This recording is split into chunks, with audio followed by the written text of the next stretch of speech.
সিরাত এবং মিলাদ এই দুইটা শব্দ এক না। মিলাদ শব্দটা বিলাদুন থেকে আবিষ্কৃত, এর বাংলা অর্থ জন্ম। বাংলা কি বলে বলে?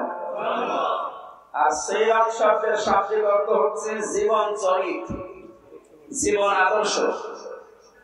কোরআনে কারিমে বিশ্ব নবীকে অনুসরণ করার জন্য আল্লাহ যে আয়াতগুলো কোরআনে দিয়েছে, সেখানে কোন জায়গায় আমি পাইনি যে রাসূলের মিলাদকে অনুসরণ করো, তার জন্মকে না, তার আদর্শকে।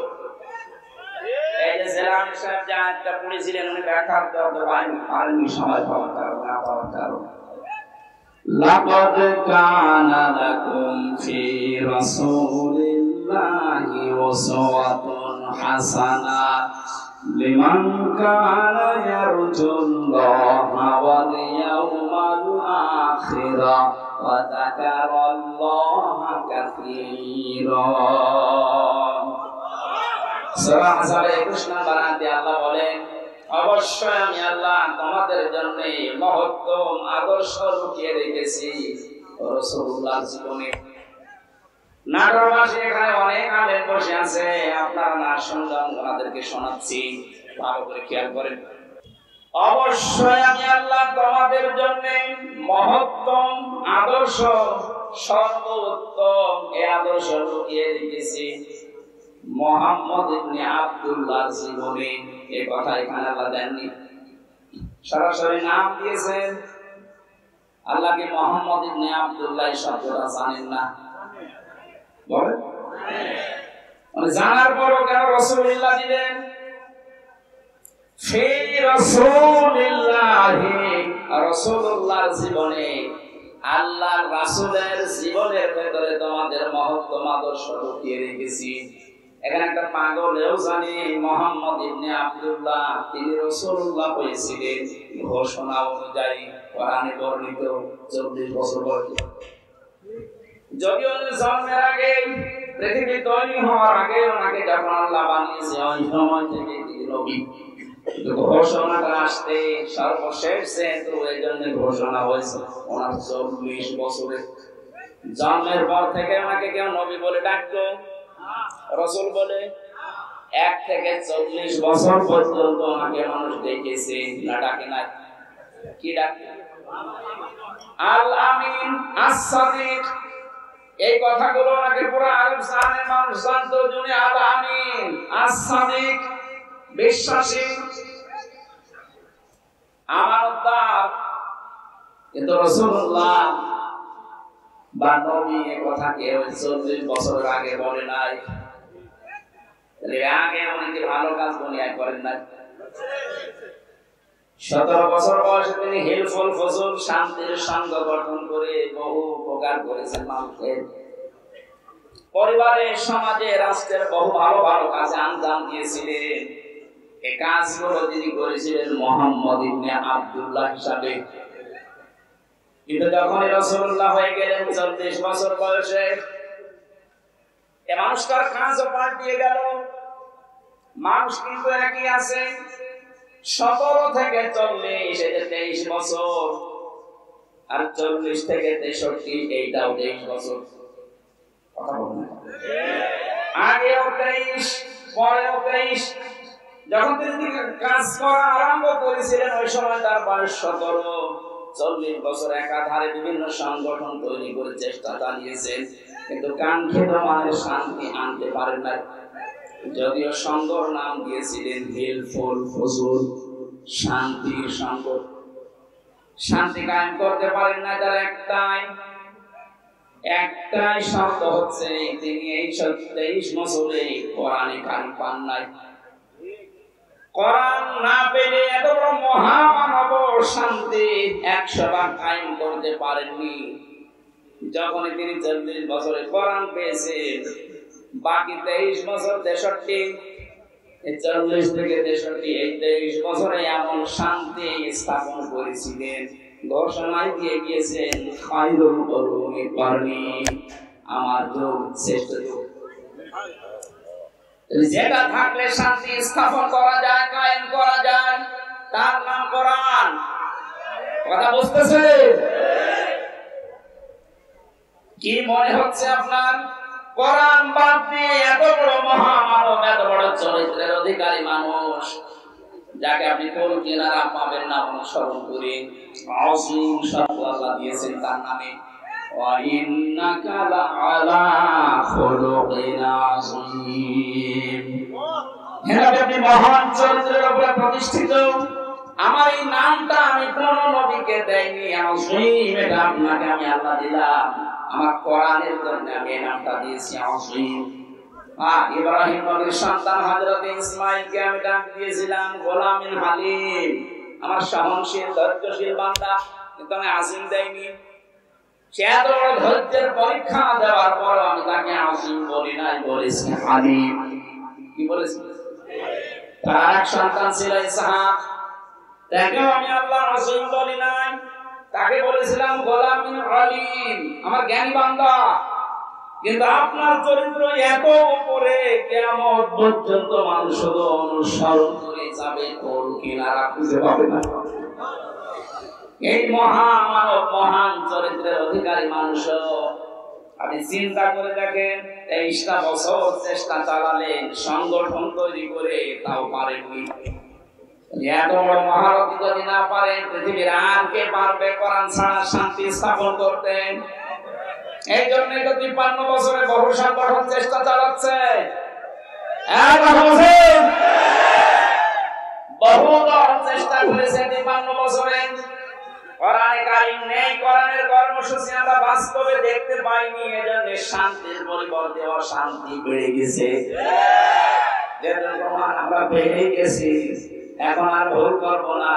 নবীজির বাকি 23 বছরে যে কোরআন হাতে নিয়ে তিনি চেষ্টা করে খায়রুল কুরুনি পানি উপহার দিলেন, ওটা যদি দেশে আমরা দেখতে চাই, আমাদেরও কোরআনের কাছে আসা লাগবে। কথার অর্থ যদি বুঝে থাকেন মাফি সাকসেস, তাহলে কোরআন ছাড়া শান্তির জায়গা আর নেই। সে যে সূরাতে আসুক না কেন, ও তো ধোঁকা।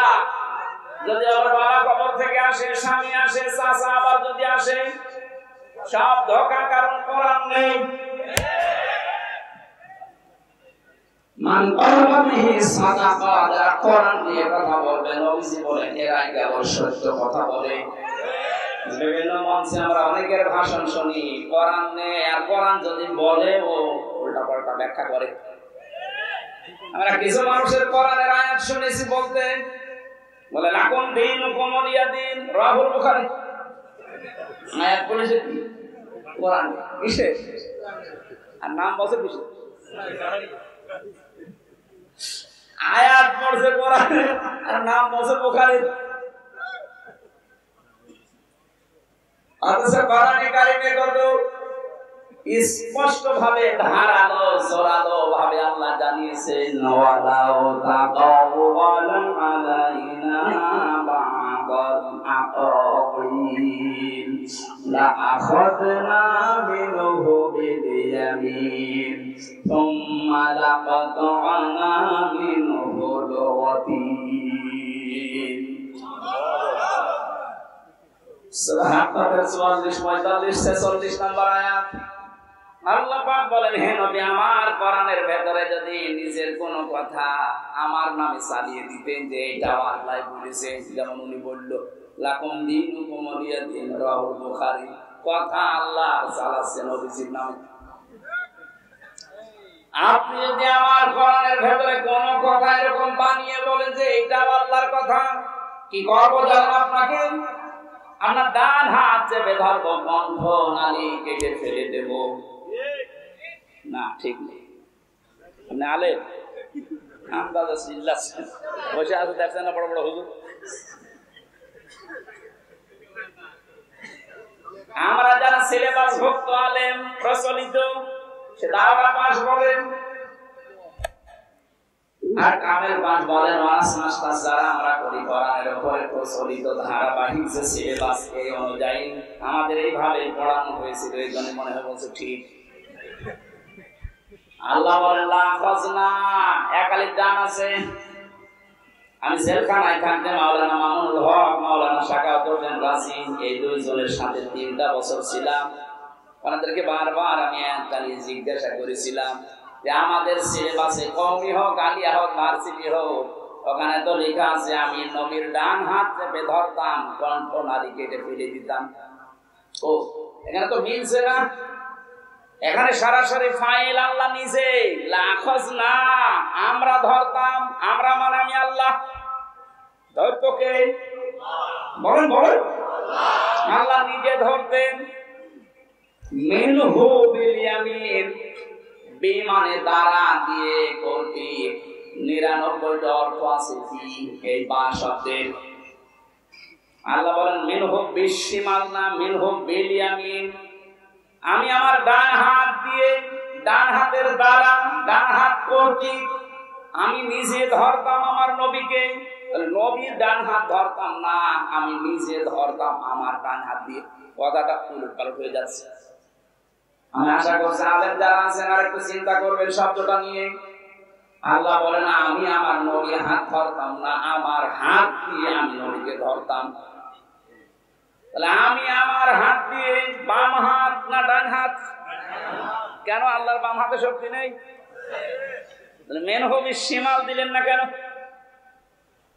এই জন্যই তাফসীর মাহফিলে আসতে হয়। আমি তো ছোট মানুষ, বড় বড় আলেম যারা এই মানুষগুলোর তাফসীর শুনতে যাবে, এমন এমন কিছু তারা বের করে দেবে জীবনও আমি শুনে নই। চিন্তা ভাবনা করার জন্য আল্লাহ কোরআন দিয়েছেন। এই জন্য কোরআন কেন্দ্রিক আপনার জীবন যত বেশি এগিয়ে আসবে, না জানা তথ্য আপনাকে আল্লাহ দিয়ে বলাবে। আফালা ইয়াতাদাব্বারুনাল কুরআন, কি হয়েছে তোমাদের? কেন চিন্তা ভাবনা করো না কোরআন নিয়ে? আজ বাবার মাজার নিয়ে গবেষণা হয়। গবেষণা কয়েকদিন হয়েছে মাজার নিয়ে, দেখা যাচ্ছে অধিকাংশ জায়গায় শিরকের আঁকড়া আর জিনার মাজার বসেছে। আপনি একটা মাজার দেখান তো সেখানে গোনা হচ্ছে না, দেখান কিছু না কিছু হলেও অন্তত সেজদা দেখছে। এই জন্যই তো দেশের হক্কানি আলেমরা এত রেগে গেছে যে আমাদের সামনে প্রকাশ্য শিরক হবে আর আমরা আঙ্গুল চটবো না। এইটা আগে দূর করেন। মাওলানা মামুনুল হক জেলখানায় থাকতে আমাকে বলেছিল, হামজা বাইরে যদি যেতে পারি এই শিরকের আস্তানা রাখবো না। বক্তব্য দিয়েছে কোরআন হাদিসের সাথে যে কবর যে মাজার মেলে না ওটা ভেঙে গুড়িয়ে দেন। আমার মনে হয় শুরু হয়ে গেছে। এটা যদি চালু থাকে আর যারা গাঁজা খেয়ে আজ মিছিল করছে, গাঁজা খোর গুলো বুঝতে পারছে ওরা কোথায় যাচ্ছে। কুষ্টিয়ায় লালনের মাজার নিয়ে লালন একাডেমি খোলা আছে, লালন ইনস্টিটিউট বানানো আছে, লালন গবেষণাগার আছে। অথচ একটা আয়াত নিয়ে যদি বলা যায় যে ভাই একটা গবেষণাগার তৈরি করেন, তখন বলে অর্থের অপচয় হবে। কি পেয়েছেন মাজারে? এখানে দেখেন তো কয়েকটা আলেম আছে, জিজ্ঞাসা করেন আমি হাদিস পড়েছি কিয়ামতের ময়দানে সবচেয়ে বেশি আল্লাহ অপমান করবে, শাস্তি দেবে দুই প্রকার মানুষকে। এক প্রকার মানুষ যারা দুনিয়ার মাজারের খাদেম, দুনিয়ার খেদমত করার জায়গা পাচ্ছে, মরে গেছে ওর কবর বানিয়ে ব্যবসার জন্য খেদমতে লিখেছে। ওটা কোনো খেদমত না, ওটা একটা ব্যবসা। ये हाल तेरा जाल है, मकसूद मेरा माल है, ये आजिब तेरा ताल है। এই কথা বলছে একটা যেন না থাকে। সুর যখন উঠেছে যত শিরিকা দেশে আছে সবগুলো যেন মাটির সাথে মিশে যায়।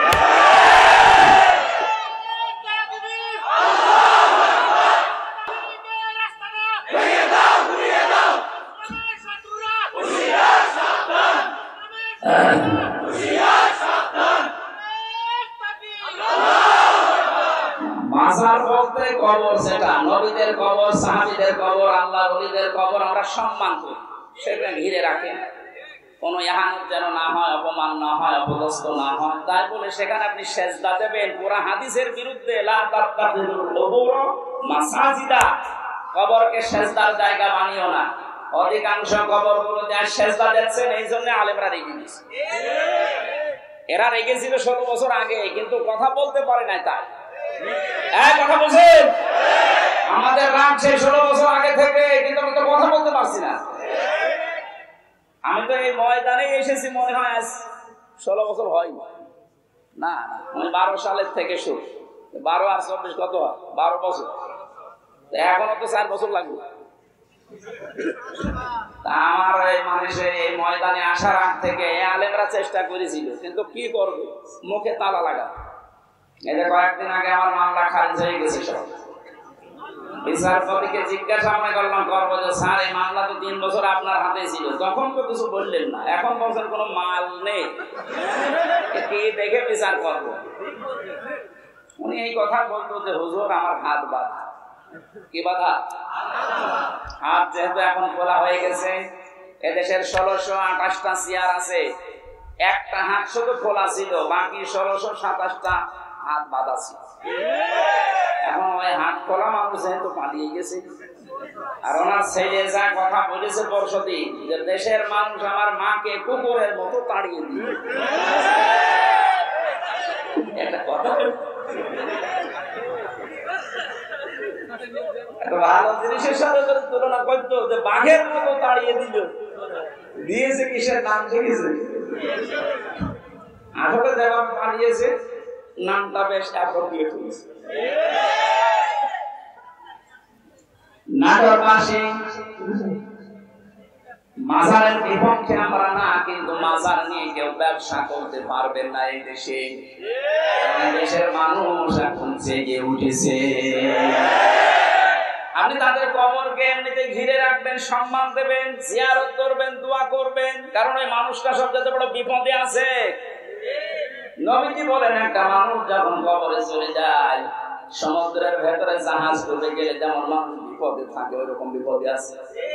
সে নিজেই বিপদে আছে, আপনি কেন তার কাছে যাচ্ছেন? আর তার জন্য দোয়া করেন, আল্লাহ যেন তাকে শান্তি দেয়। গবেষণা করার জন্য আল্লাহর কোরআন, এর বিপরীতে কিছু নেই। যত চিন্তা ভাবনা করবেন কোন শব্দ নিয়ে, দেখবেন না জানা তথ্য আপনাকে আল্লাহ দিচ্ছেন। এখানে যে লাখাজনা মিনহু বিল ইয়ামিন আল্লাহ দিলেন, তাহলে এতদিন পর্যন্ত আমাদের সিলেবাসে আমরা যা দেখেছি একটু খেয়াল করে বলেটা বলুন না। আল্লাহ বলেন আমি নিজে আমার ডান হাত দিয়ে ধরতাম। কেন? আল্লাহর বাম হাতের শক্তি আছে, ডান হাতের নাম দিলেন। আমরা সচরাচর যে উদাহরণ দিলে বুঝি ভালো, আল্লাহ ওই উদাহরণ সেট করেন ওইটা বোঝানোর জন্য। এই যে আমাদের জীবনের সম্পর্ক যেহেতু সময়ের সাথে, এই জন্য জীবন সম্পর্কে কোন তথ্য দেওয়ার জন্য আল্লাহ কিন্তু দিয়েছেন সময়ের কসম। ওয়ালা আসরি ইন্নাল ইনসানা লাফি খুসর। আল্লাহ বলেন সময়ের কসম, কারণ এখানে আল্লাহ মানুষের জীবন সংক্রান্ত বিষয়গুলো আল্লাহ উল্লেখ করছেন। এ পৃথিবীতে সময় আছে বলে আমি আছি, সময় না থাকলে আমার কোনো দাম নেই। হামজাকে কেউ হামজাও বলবে না, বলবে লাশ। আমার আসল পুঁজি কি? সময়। বলে বলে আমার আসল পুঁজি কি? এই জিনিসের কসম দিয়েছেন আল্লাহ, ওয়ালা আসরি, সময়ের কসম। আমরা যেহেতু বুঝি যে কোন জিনিস ধরতে হলে বাম হাতের চাইতে ডান হাত দিয়ে ধরলে শক্ত ভাবে ধরা যায়, মজবুত ভাবে ধরা যায়, এই জন্য আল্লাহ বাম হাতের নামটা দেয় দিয়েছে ডান হাতের নাম। যদিও আল্লাহ দুই হাতে শক্তি, দুই হাতে শক্তি নেই, আমরা বুঝি যে এটা ওইটা আল্লাহ ব্যবহার করলেন। যে আমি আমার ডান হাত দিয়ে নবীজিকে চেপে ধরতাম, আমার ডান হাত দিয়ে ধরলে নরমালে মানুষ ধরে না, ঢিলা ঢালা ধরে না, শক্ত করে মজবুত ভাবে ধরতাম। লাখাজনা মিনহু বিল ইয়ামিন সুম্মা লাকাতানা মিনহুল ওয়াতিন। শুধু ধরতাম না, যেটা দিয়ে কথা বলে নবীজি তার এই কণ্ঠ নালী আমি কেটে ফেলে দিতাম। আমা মিনকুম মিন আহাদিন আনহু হাজিসিন। আরে ব্যাপারে তাকে বাঁচাতে আমাকে কেউ রুখতে পারতো না। কতটা কঠিন ভয়ঙ্কর তথ্য আল্লাহ দিলেন যে আমার কোরআনে এমন কোন কথা নবী পর্যন্ত বলে ছাড় পেত না। সেখানে অনেক মানুষ আল্লাহর কোরআনের কথা বুখারী শরীফ বলে চালিয়ে দেয়, তার কিছু হয় না। কথা বলে না কেন? এই জন্য যারা কোরআন বাদ দিয়ে কথা বলবে কোরআনে কারিমের তথ্য বাদ দিয়ে যারাই কথা বলবো ওদের কথার ভেতরে ভেজাল থাকার সম্ভাবনা নেই। আরো জোরে বলেন, মান ক্বালা বিহি সাদাকা, যারা কোরআন দিয়ে কথা বলে এরা সত্য কথা বলে, কারণ এই কথা বিশ্বাস করা যায়। কথা বলে না কেন? কোরআনের বাইরে কোনো কথা বললে আমরা বিশ্বাস করি না, কারণ ওর ভেতরে দুর্বিসন্ধি আছে। আল্লাহ যেহেতু কোনো পক্ষপাতিত্ব করেন, বলেন বলেন, কোরআনের কথাগুলো যারা শোনার জন্য অ্যাক্টিভ হয়ে বসে আছেন, এবার যে তথ্যটা দেওয়ার জন্য এতক্ষণ পর্যন্ত আমি অগোছলা কথা বললাম, এবার মেন জায়গায় এসেছি। বিশ্বনবী মুহাম্মদুর রাসূলুল্লাহ সিরাত সুরাত তার আদর্শকে গ্রহণ করার জন্য আল্লাহ পাক অর্ডার দিয়েছেন 40 থেকে 63। আপনি যদি 1 থেকে 40 বছর পর্যন্ত তাকে অনুসরণ না করেন জাহান্নামে যাবেন। আমি পাইনি, কেউ যদি পেয়ে থাকেন তথ্য আমাকে দিন। কিন্তু 40 থেকে 63 এই 23 বছরে যদি কেউ 1 সেকেন্ড নবীকে না মানে সে জাহান্নামে যাবে। অনেক শিক্ষিত জ্ঞানী গুণী মানুষ আছেন, এই জন্য এই তথ্যটা আমি বললাম। যারা বলেন আমি নবীওয়ালা কাজ করি, নবীওয়ালা কাজ শুরু হবে আপনার নবী যখন হয়েছিলেন ওই সময় থেকে। অনেকে জন্মের পর থেকে নবী হয়েছিলেন, এটা কিন্তু অনেকে কাটছাট করে ছড়াবে যে আমি রামজান নবীকে নবী মানে না। আমি কি এটা বলছি? উনি 1 থেকে 40 বছর পর্যন্ত ঘোষণা হয়নি যে উনি নবী, আর অনেকে বলতো না। হ্যাঁ, ওনাকে মুহাম্মদ ইবনে আব্দুল্লাহ বলতো। সুতরাং 1 থেকে 40 বছর পর্যন্ত ওনার কোনো শত্রু ছিল না, কেউ বাধাও দেয়নি। অথচ ভালো কাজ কিন্তু এই বছরই করেছে। কারণ ঘর পড়ে গেলে ঘর বানিয়ে দিত, কারণ মেয়ের বিয়ে না হলে টাকা পয়সা কালেকশন করে মেয়ের বিয়ে দিয়ে দিত। ছেলে মেয়ে লেখাপড়া করতে পারে না, টাকা পয়সা তুলে সেখানে সাহায্য করবে। এই কথাগুলো আমরা সিরাতে পড়েছি। কথা বলে না কেন? তাহলে ভালো ভালো কাজ করতে গিয়ে পুরো আরব জানে না কোনো শত্রু ছিল। মনে বলেন, কেউ তেড়ে এসেছে, কেউ দাঁত ভেঙে দিয়েছে। অথচ 40 বছরে যেই দিন নবী হয়েছেন ওই দিনের দিকে তাকান। জীবনে একটু খেয়াল করে পড়তে পারেন না কোন বিষয় পড়লে? আমরা তো গরু ছাগল না যে আন্দাজে পড়বো, আমরা চিন্তা ভাবনা করে পড়বো। নামের আগে মানুষ আমাদেরকে আলেম লিখে দেয়, এমনি দেয়। হেরা গুহায় তিনি 40 বছর বয়সে সেদিন প্রথম জিবরাইল এসে বলেছেন ইকরা। তিনি বলেছেন মা নবী বাণী আমি পড়তে পারি না। 1 বার 2 বার 3 বার বলার পরে যখন বুকে জড়িয়ে বলেছেন ইকরা বিসমি রাব্বিকাল্লাযী খালাক, সঙ্গে সঙ্গে বিশ্ব নবী আবার পড়া আরম্ভ করলেন। শুধু পড়েননি, একাধারে 5 আয়াত পড়েছিলেন। এবার খেয়াল করেন তো কি বলছে। নাটোরবাসী বিশ্ব নবী প্রথম 3 বার পড়লেন না কেন? বললেন আমি পড়বো না, আমি পড়তে জানি না। কেন? চতুর্থবার যখন তিনি পড়া আরম্ভ করলেন, জিবরাইল কিন্তু প্রশ্ন করেছিলেন যে বারবার আপনাকে বললাম আপনি পড়লেন না, এখন হঠাৎ করে 5টা আয়াত একবারে পড়লেন, কারণ কি? নবী উল্টা দিয়েছিলেন প্রশ্ন, হে জিবরাইল তুমি আমাকে তো বলো না যে কি পড়া লাগবে, তুমি খালি ইকরা ইকরা ইকরা বলো, কি পড়বো? যখনই বলেছো বিসমি রাব্বিকা, রবের নামে, তখন কিন্তু আমি আর দেরি করি নাই। কারণ আমি যদি পড়তে চাই আমার রবের নামে পড়বো, কোনো ভুল ঠাকুরের নামে না। এতক্ষণ পর্যন্ত যদি বলতে বিসমি রাব্বিকা রবের নামে পড়ে, আমি তো আরম্ভ করে দিতাম। আমার প্রত্যেকটি পদক্ষেপ যেহেতু আমার উম্মতের জন্য শিক্ষা, কিয়ামত পর্যন্ত আমার উম্মত যারা দুনিয়ায় আসবে তারা যেন রব ছাড়া কারো নামে না পড়ে। নবীর উম্মতেরা 96% মুসলমান এই দেশে আমরা নবীর উম্মত বলে দাবি করছি, অথচ 16 বছরের শিক্ষা ব্যবস্থা কোথায় নামিয়েছে? রবের নামে যে পড়াশোনা করেছিল সেগুলো তুলে দিয়েছে, আরো চেষ্টা চালাচ্ছিল। আল্লাহ দয়া করে যদি আমাদেরকে স্বাধীনতা না দিত, আমার মনে হয় যা অবস্থা শুরু হয়েছিল। কয়েকদিন আগে দেখলাম সুনামগঞ্জে ইসলাম শিক্ষা পড়াচ্ছে একটা হিন্দু স্যার। আপনি চিন্তা করতে পারেন কোথায় শিক্ষা নিয়েছে? মুসলমানদের 96% এই দেশে বসবাস, মুসলমানদের ছেলে মেয়েরা সব সামনে, আর ইসলাম শিক্ষা পড়াচ্ছে একটা হিন্দু টিচার। মুসলমান পাচ্ছেন না আপনি? সে আমাদের ধর্ম সম্পর্কে কি জানবে বলেন? আমার আল্লাহরে বিশ্বাস করে না সে, আমার রাসূলকে সে মানে না, সে কি পড়াবে? কোথায় নেমেছিল? আমি আর নিচে নাম না, কারণ আপনার নিচের খবর সব আপনারা জানেন। বাস্তবে এটা এখন থেকে আজকে সিদ্ধান্ত পাল্টিয়ে যান।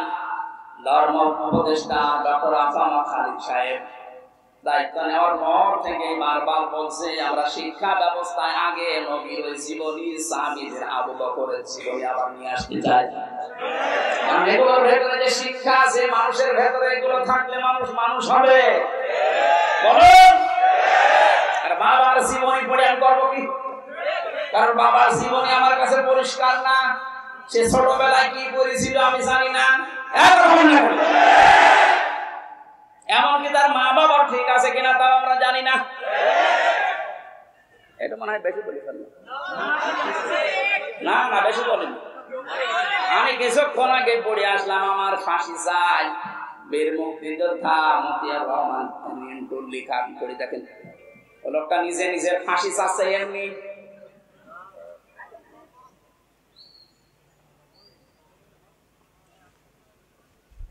আমি জানি কিছু মানুষের একেবারে জড়িয়ে যাচ্ছে, কি করবো, সত্যটা গোপন করবো কি করে? একটা মানুষ কি করে বলতে পারে যে আমার ফাঁসি চাই? কি দেখিয়েছে তাহলে বলেন? ওরা দেখলাম বইয়ের ভেতরে একেবারে মনে হচ্ছে দেখে দেখে পড়ছি।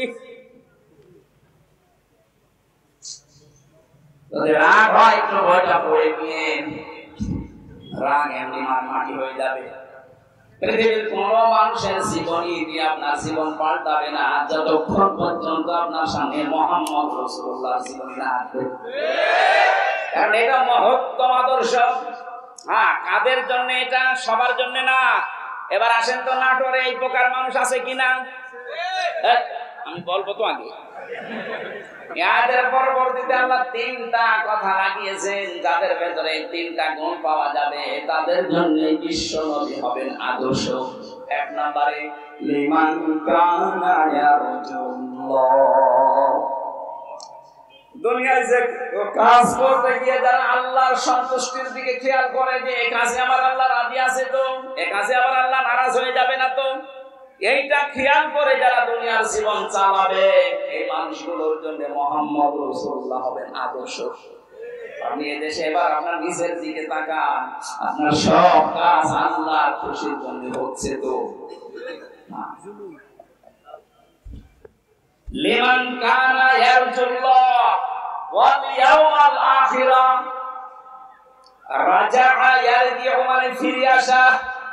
যে মানুষগুলো সব কিছু আল্লাহর সন্তুষ্টির জন্য, আল্লাহকে দেখানোর জন্য করে, আল্লাহর দিকে ফিরে আসে, 2 নম্বরে কিয়ামতে জবাব দিতে হবে, এই টেন্ডেন্সি যাদের তৈরি হচ্ছে। 2 নম্বরে ওনার কথা বলছিলাম এই কারণে যে ইয়ারজুল্লাহ ওয়াল ইয়াউমাল আখিরা, কিয়ামতে জবাব দেওয়া লাগবে আল্লাহর দরবারে। বিশ্বাসটা যার ভেতরে আসবে বেশি, তার জন্য মুহাম্মদ রাসূলুল্লাহ হবেন আদর্শ। উনি একটা চাকরি করেন কলেজে, যে কয়দিন ক্লাস নিতে পারে না, শুনলাম এই মানুষটা ওই কয়দিনের বেতন সরকারের খাতায় ফেরত দিয়েছে। জিজ্ঞাসা করলাম কেন এমন করে? ওনার ভেতরে এই ভয়, না জানি ওই টাকা যদি নিয়ে আমি খাবার খাই, দুনিয়ায় আমার রক্ত গোশত যেটা তৈরি হবে ওটা কিয়ামতে আল্লাহ জাহান্নামে জ্বালাবে। কিয়ামতের এই বিশ্বাস যদি মানুষের ভেতরে তৈরি হয়, সে কোটি কোটি টাকা আত্মসাৎ করতে পারবে। দরবেশ বাবার ভেতরে এই বিশ্বাসটা ছিল না, এজন্য এত বড় দাড়ি নিয়েও এত টাকা আত্মসাৎ করিস। যাদের ভেতরে এটা তৈরি হবে তাদের জন্য নবী আদর্শ। যাদের ভেতরে এটা তৈরি হবে না যে জবাব দেওয়া লাগবে, তার দাড়ি বড় হতে পারে, জুব্বা বড় হতে পারে, পাগড়ি বড় হতে পারে, 24 ঘন্টা নামাজে থাকতে পারে, কিন্তু ওর আদর্শ রাসূলুল্লাহ এখনো হয়নি। নবীজি যদি কারো আদর্শ না হয়, আপনার কি মনে হয় যে জান্নাত পাওয়ার কথা? ওয়া যাকারাল্লাহ কাসীরা, তাদের জীবনে সবচেয়ে বেশি আলোচনা হবে আল্লাহর। কার? আলোচনা বলেন, সবচেয়ে বেশি আলোচনা পাবেন তাদের জীবনে আল্লাহর। আমরা এই বাস্তবতা দেখেছি এই 16 বছরে আল্লাহর আলোচনার চাইতে বিভিন্ন মানুষের আলোচনা আমরা বেশি শুনি। মুসলিম যে কয়টা দেশে ঘুরলাম, বিশ্ব রোডের পাশে পাশে দেখলাম লা ইলাহা ইল্লাল্লাহ, সুবহানাল্লাহ, আস্তাগফিরুল্লাহ, লা হাওলা ওয়ালা কুওয়াতা। মানুষ গাড়ি চালাতে যে ওদিকে মুখ চায়, চোখ যায় একবার পড়ে নেয় লা ইলাহা ইল্লাল্লাহ। আর আমাদেরও থাকে এমন বাবার ছবিটা মেরে গেছে, দেখলেই মনে হয় আল্লাহর ওলি। আল্লাহর কথা মনে পড়ে, বলেন এগুলো ঠিক। যাদের জীবনে আল্লাহর আলোচনা বেশি স্থান পায় না, এই যে কাশি র দিয়েছেন আল্লাহ, এই মানুষগুলোর জন্য বিশ্বনবী আদর্শ হবেন না। যাদের জীবনে সবচেয়ে বেশি বেশি আল্লাহর কথা স্মরণ হয়, আল্লাহর জিকির হয়, আল্লাহর আলোচনা বেশি হয়, এদের জন্যই বিশ্বনবী হবেন দুনিয়ায় আদর্শ। নবীজি ওখান থেকে ফিরে আসলেন, খাদিজাকে ডাক দিয়ে বললেন, জাম্মিলুনি জাম্মিলুনি ইয়া খাদিজা, ও খাদিজা আমাকে ঢেকে দাও, আমি ভয় পেয়েছি। হে পৃথিবীর মানুষ, এবার খেয়াল করেন, ওই সময় হযরতে খাদিজাতুল কুবরার 15 বছর সংসার হয়ে গেছে। ডাক দিয়ে বলেন, আবুল কাসেম ভয় পাবেন না, কোন দুষ্ট জিন আপনাকে ভয় দেখাতে পারে না। আপনি আমার ভাই নওয়ারা ইবনে নওফলের কাছে চলেন, আপনি কখনো ভয় পাবেন না, কারণ আপনাকে আমি 5টা গ্যারান্টি দিতে পারি। 1 নম্বরে আপনি কোনদিন আত্মীয়তার সম্পর্ক নষ্ট করেন না, এর সম্পর্কগুলো সব ঠিক রাখেন। তাহলে এখান থেকে একটা শিক্ষা পাওয়া যায়, পৃথিবীতে যারা আত্মীয়তার সম্পর্কগুলো ঠিক রাখবে তাদেরকে আল্লাহ পাক নিজে পাহাড় থেকে তারা ভয় পাবে না। যারা বোনের সম্পদ, ভাইয়ের সম্পদ ফাঁকি দেন, চাচার সম্পদ, ফুফুর সম্পদ জোর করে লিখে নেন, তাদের মনের ভেতরে একটা অজানা ভয়, না জানি কখন কে কোন কথা বলে ফেলে। এটা তো দুনিয়ার ভয়, আখিরাতের আর একটা ভয় আল্লাহ তৈরি করে দেবেন। একবার মাহফিল থেকে কোথা থেকে আসার সময় দেখি রাস্তায় গাড়ি আমার থামিয়ে দিল পুলিশে। গাড়ি থামানোর পর বলছে, হুজুর আমার বুকে ফু দিয়ে দেন। কেন? ডিউটি করছিলাম, হঠাৎ তাল গাছের ভেতরে কি যেন নড়ে উঠলো, আমি ভয় পেয়ে গেছি। তাল গাছের ভেতরে বাদুর ইঁদুর নড়ে ওঠে আর ভয় পায়। ভয় তো পাবে, কারণ তো মানুষকে ঠকিয়েছে। যারা মানুষকে ঠকাবে না, আত্মীয়তার সম্পর্কগুলো ঠিক রাখবেন, এই মানুষগুলোর ভেতর থেকে আল্লাহ ভয় দূর করে দেয়। কথা বুঝতেছেন? আজ এখানে হাজারো পুরুষ মানুষ আমরা নিজের স্ত্রীর কারণে আজ রক্তের সম্পর্কগুলো ঠিক রাখতে পারি না। নিজের ভাইয়ের সাথে সম্পর্কটা ভালো রাখা যায় না, তার যে হক আমি আদায় করতে পারি না, আমার বোনের যে হক আমি দিতে পারি না, ওই বোর কারণে ওর মন খারাপ হয়, পেঁচার মতো মুখ করে বসে থাকে। এরকম বউ আছে কার? হাত তোলেন তো। একটা লোক নেই। আমার মনে হয় ওই জানলা দিয়ে কার বউ দেখছে, এই কারণে এরা ভয় পাচ্ছে। আপনাদের কোনো ভয় নেই। হ্যাঁ, মহিলারা দরজা বন্ধ করে দেন, আপনাদের কারণে হাত করছে না।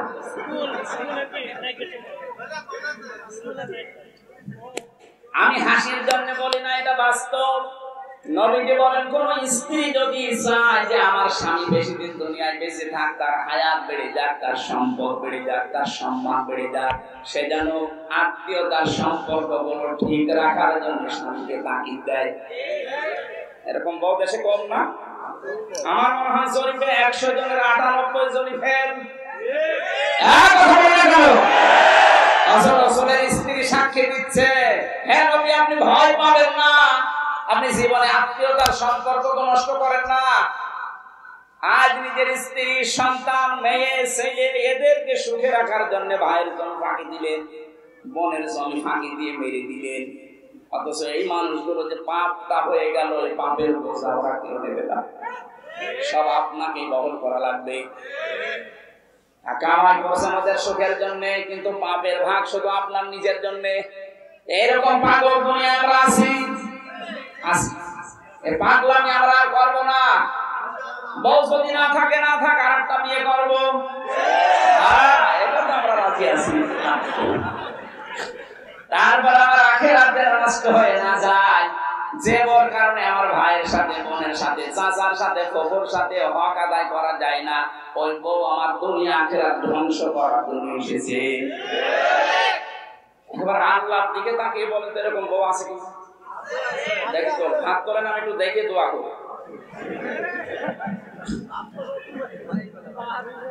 নবীজিকে যে 5টা সার্টিফিকেট দিয়েছিলেন, তার 1 নম্বরে এইটা। যেখানে হাজারো স্বামী আমরা যারা বসে আছি, আমার তো মনে হয় আমাদের স্ত্রীরা এই সার্টিফিকেট আমাদেরকে দেবে না, কারণ আমরা নিজেরা এগুলো নষ্ট করছি। কয়েকটা কথা শোনার পরে বিশ্ব নবীকে ডাক দিলেন, ওরাকা ইবনে নওফেল, হে আমার বোনের জামাই, হে আমার ভগ্নিপতি, আপনি যা যা বললেন যে এরকম একটা লোক এসেছিল, বুকে চাপ দিয়েছিল, পড়তে বলেছিল, আমি তাওরাত আর ইনজিল কিতাব পড়ে দেখছি এইরকম কথা নিয়ে হযরতে মুসা, হযরতে ঈসার কাছে এই ফেরেশতা এসেছিল, এটা জিবরাইল। কিন্তু সমস্যা আমি দেখতে পাচ্ছি আরেকটা, এই ফেরেশতা যার কাছে আসে ওই জাতির লোকেরা ওই লোকটাকে এলাকায় থাকতে দেয় না, তাড়িয়ে দেয়। আমার তো মনে হচ্ছে যে ফেরেশতা আপনার সাথে দেখা করেছে, কথা বলেছে, ওহী নাযিল করেছে, কিছুদিনের ভেতরে আপনার এলাকার মানুষেরা, বংশের মানুষেরা আপনার শত্রু হয়ে দাঁড়াবে, আপনাকে দেশ থেকে তাড়িয়ে দেবে। মুহাম্মদ রাসূলুল্লাহ ওই সময় বলেছিলেন, কি বলেন ভাই আপনি? আমার জাতির লোকেরা ওকে আলামিন বলে, as-সাদিক বলে, আমার নামও ধরে ডাকে না, এত সম্মান দেয় আমারে, আর তারা আমারে তাড়িয়ে দেবে, আমার মারধর করবে, এটা আমি মানি না। ওরাকা ইবনে নওফল বলেছিল ওই সময়, হে মুহাম্মদ সাল্লাল্লাহু আলাইহি ওয়াসাল্লাম, আমি তো আমার তাওরাত ইনজিলের ভবিষ্যৎবাণী দেখতে পাচ্ছি, এই ফেরেশতা যাদের কাছে আসে তাদের পরিণতি এই হয়। কিন্তু আমার আফসোস, আমি যদি ওই সময় পর্যন্ত বেঁচে থাকতাম তাহলে আপনাকে আমি সাহায্য করতাম, আমার হায়াত পর্যন্ত আর নেই। কি বুঝলেন এখান থেকে? আমি শুধু ঘটনা বলবো তা না, সিরাত যেহেতু এটা, আজকে তো তাফসীর মাহফিল না, সিরাত মাহফিল। বিশ্ব নবী মুহাম্মদ রাসূলুল্লাহ সাল্লাল্লাহু আলাইহি সাল্লাম যখন তিনি রাসূল হলেন, নবীওয়ালা কাজ আরম্ভ করলেন, তখনই তার জাতি তার শত্রু হয়েছিল, এমনকি ৮২ বার এই 23 বছরে তাকে হত্যা করার জন্য চেষ্টা চালিয়েছিল। আপনিও যদি নবীওয়ালা কাজ আরম্ভ করেন, হ্যাঁ, মুহাম্মদ ইবনে আব্দুল্লাহর কাজ করলে আপনার কোনো শত্রু থাকবে না, আপনাকে আরো ভালো করবে, এই কথা বুঝেন? আপনাকে মারহাবা দেবে, স্বাগতম জানাবে, বেতন বাড়িয়ে দেবে। এই মানুষটা যখন মুহাম্মদ ইবনে আব্দুল্লাহ থেকে রাসূলুল্লাহর কাজ আরম্ভ করবে, যখন নবীওয়ালা কাজ শুরু করবে, আসল নবীওয়ালা কাজ যেটা, অবশ্যই তাকে ৮২ বার না হোক 2 বার হলেও হত্যার চেষ্টা হবে। তাকান, তামাম দুনিয়ার দিকে যারাই নবীওয়ালা কাজ আরম্ভ করে তারাই বাতিলের টার্গেট হয়ে যায়। আপনি কি মনে করেন যে ব্যক্তিগত শত্রুতা তাদের সাথে? না, তাদের চরিত্র আপনার মতোই ভালো, আপনার চাইতেও ভালো। তাদের এত শত্রু কেন ঘরে থাকতে পারে না, 24 ঘন্টা আতঙ্কে থাকে? একটাই কারণ, কারণ এই মানুষগুলো নবীওয়ালা কাজ আরম্ভ করেছে। এখানে রাসূলুল্লাহর মিলাদ আর সিরাত এক জিনিস না। আর যারা মিলাদ নিয়ে পাগল, আমি পাগল হতে নিষেধ করছি না, কিন্তু শুধু মিলাদ নিয়ে যদি আপনি আনন্দ করেন, মাস দিয়ে আপনি জাহান্নামে যাবেন। এটা আমি বানালাম। নবীজির আপন চাচা আবু তালেব আর আবু লাহাব দুইজনেই কিন্তু নবীর মিলাদে জন্মে খুশি ছিল, এত আনন্দ করেছিল। আবু লাহাব, সোয়াইবিয়া নামক সেই মহিলা এসে বলেছে, আপনার এতিম, আপনার ভাইয়ের ছেলে, মরা ভাই আব্দুল্লাহর ছেলে এতিম, একটা ছেলে জন্ম নিয়েছে, খুব ফুটফুটে দেখতে। বলেছিল এত বেশি খুশি হয়েছে আমি, তো এই সংবাদটা দেওয়ার কারণে আমি তোকে মুক্ত করে দিলাম। যা, নিজের কেনা দাসী বাদী মুক্ত করে দিয়েছে। আপনি তো এত বড় কাজ করতে পারেন না, আপনি শুধু মিলাদে জিলাপি আর খেজুরি খেয়ে আনন্দে আছেন। আর এই লোকটা বিশ্বাস করতো না আল্লাহ একজন আছে, রাসূল উনি বিশ্বাস করতো না, কিন্তু এই কাজটা করেছিল নবীর সামনে খুশি হয়ে নিজের বাড়ির কেনা বাদী পর্যন্ত আজাদ করে দিয়েছিল। কিন্তু আল্লাহ এই কাজটা নষ্ট করেননি, মিলাদের এই কাজটা আল্লাহ নষ্ট করেননি। কিয়ামত পর্যন্ত এই আবু লাহাব এই দুইটা আঙ্গুল মুখের ভেতরে দিয়ে শুধু চষবে, একটা আনন্দ পাবে, সুখ পাবে, শান্তি পাবে।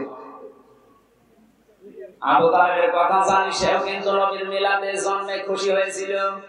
বিশ্ব নবী যখন তাকে বলেছিলেন ইয়া আম্মি আবি তালিব লা ইলাহা ইল্লাল্লাহ হাজ্জুল্লাকা ইনদাল্লাহি ইয়াওমাল কিয়ামাহ রাহুল বুখারী, হে চাচা আপনি শুধু আস্তে করে আমাকে বলেন যে লা ইলাহা ইল্লাল্লাহ মুহাম্মাদুর রাসূলুল্লাহ বলা লাগবে না, শুধু আল্লাহ একত্ববাদের ঘোষণাটা দিন, আপনাকে আমি ঝগড়া করে কিয়ামতে জান্নাতে পৌঁছিয়ে দেব।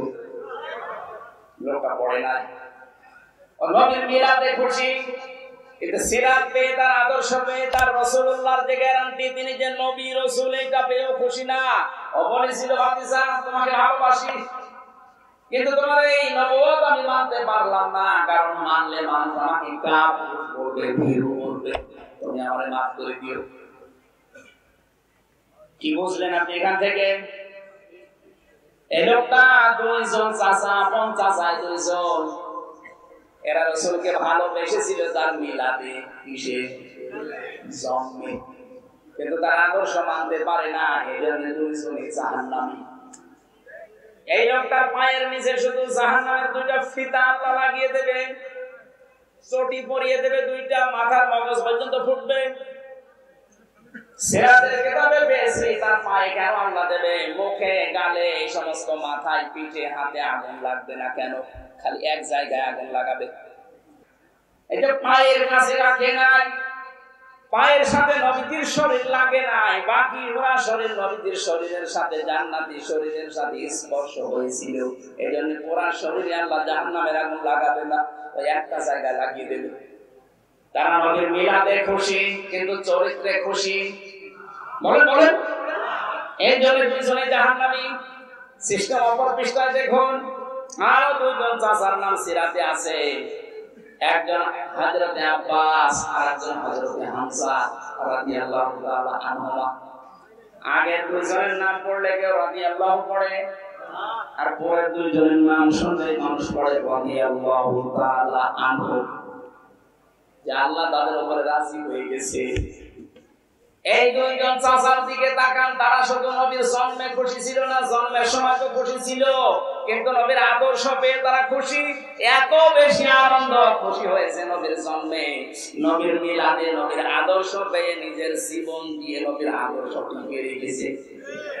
হযরতে হামজা ৭০ টুকরা হয়েছিল, কিন্তু নবীর আদর্শ ছাড়ে নাই। কথা বলেন না? হযরতে আব্বাস যে বোতাম ছিল তার শরীরের ভেতরে, যে জামার বোতাম, এগুলো সব স্বর্ণের।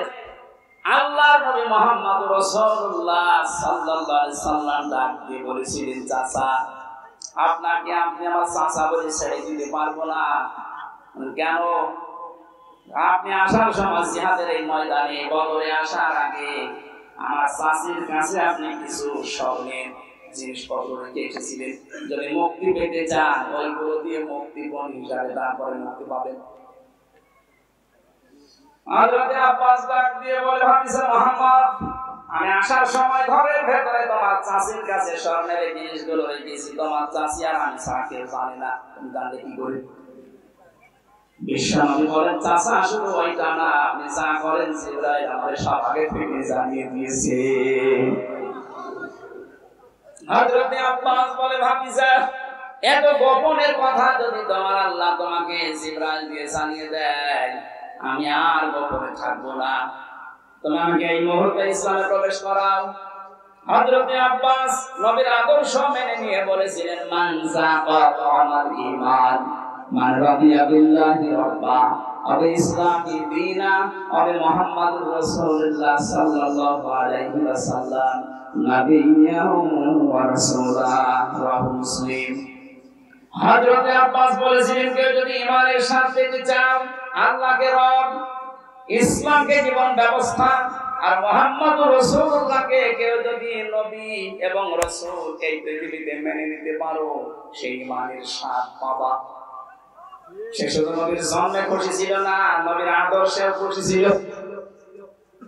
আমি যে চারজন চাচার নাম বললাম, দুইজন চাচা জান্নাতি, দুইজন চাচা জাহান্নামী। পার্থক্য এতটুকুই, দুইজন আদর্শ পেয়ে খুশি, সিরাত পেয়ে, নবীর সিরাত আদর্শ পেয়ে খুশি, আর দুইজন শুধু জন্ম নিয়ে খুশি।